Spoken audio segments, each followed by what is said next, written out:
Today we're going to do a little twist on a traditional sweet potato dish. Start out with about a pound of sweet potatoes. You're going to peel them, chop them, cut them down into wedges, pretty much just like these, various sizes. You can keep it rustic, you know, not consistent.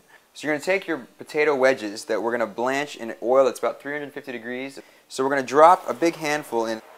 So after these fry for about a minute, we're going to put these onto our drain pan, which is lined with a brown paper bag to absorb the oil and has a little bit of space in between it actually, because if you just put it straight on the bag or straight on paper towels, the oil just sits right next to the potato. It'll make it soggy. It should be a little brown but not too brown, because now we're going to add our batter mixture. We're going to start with about 1 cup of tempura batter mix, store-bought, and then we're slowly going to whisk in half a cup of whiskey and then half a cup of water, but give or take depending on how liquidy it gets.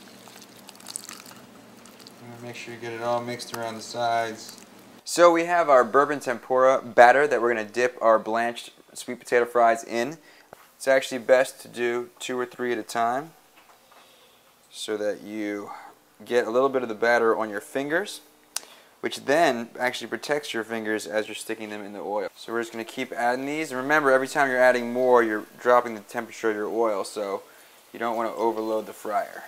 So after a couple minutes, these are going to turn golden brown. You might want to utilize your left hand instead of your batter hand so you can continue with the next batch, but you're going to want these to rest for a couple minutes lest you fry-late your mouth.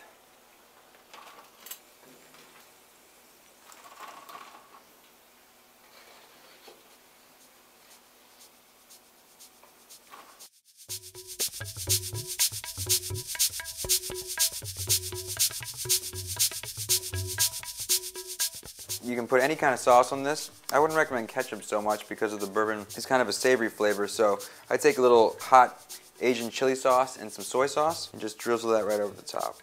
Fantastic.